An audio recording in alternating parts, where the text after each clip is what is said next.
If you want to reconcile in a relationship, you need to avoid the chasing the snake effect. Today I'm talking about a relationship pitfall that's often overlooked. Many relationships start well but later become difficult, losing their initial attraction.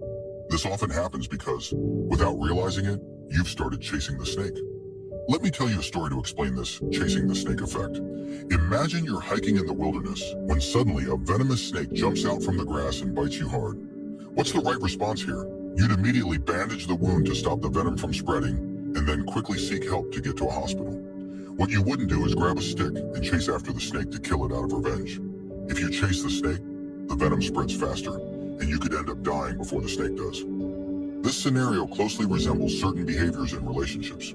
When your partner suddenly stops responding to your messages, you immediately bombard them with questions. What's wrong? Don't you love me anymore? Why are you ignoring me? If they reply coldly, you quickly spiral into emotional distress, demanding explanations and forcing responses. Even when faced with silent treatment, you desperately push for a reaction. You might think you're fighting to save the relationship, but you're actually chasing the snake. The harder you chase, the deeper you hurt yourself. Your persistence doesn't make them cherish you more. Instead, it makes them feel overwhelmed, annoyed, and inclined to distance themselves even further. So, what should you do instead? Don't worry. I'll share 3 crucial ways to break this harmful pattern and build a healthy, stable, and attractive relationship. Step 1. When negative emotions hit, don't chase them. Deal with the wound first. You might not like hearing this, but many of us aren't solving relationship problems. We're just managing our emotional chaos. When you start chasing the snake, you're already irrational, driven by fear, anxiety, or insecurity. Once these emotions take control, they push you toward actions that seem helpful, but actually make things worse. When negative emotions arise, don't chase. Pause and tend to your wounds. Ask yourself honestly, what's really hurting me right now? Am I feeling ignored, insecure, or undervalued? Write these feelings down clearly.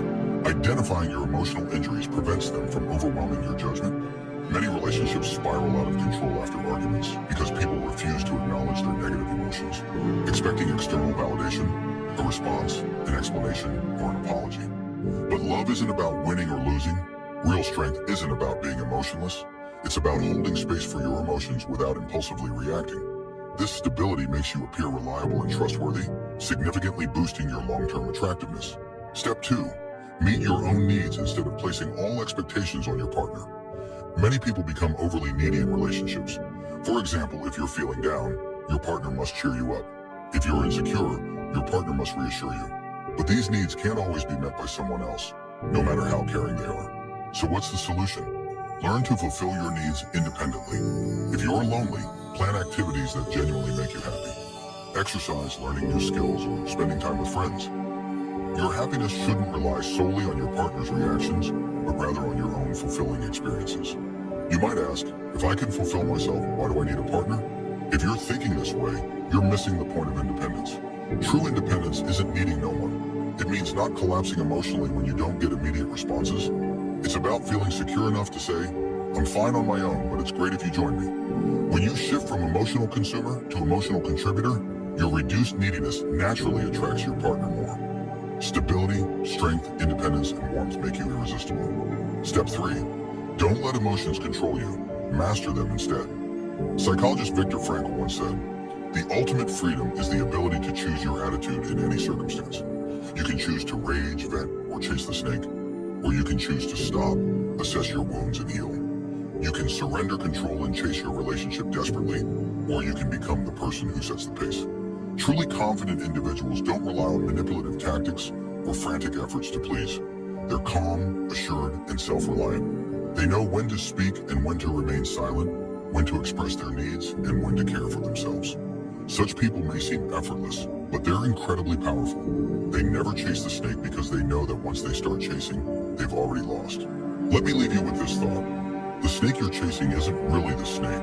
It's someone who doesn't look back at you. Letting go isn't just about that person. It's about freeing yourself from emotional captivity. Starting today, don't chase snakes. Instead, learn to stop, bandage your wounds, and heal yourself. Being emotionally stable and strong isn't about winning someone back through desperation. It's about living confidently and attracting those genuinely worth your effort.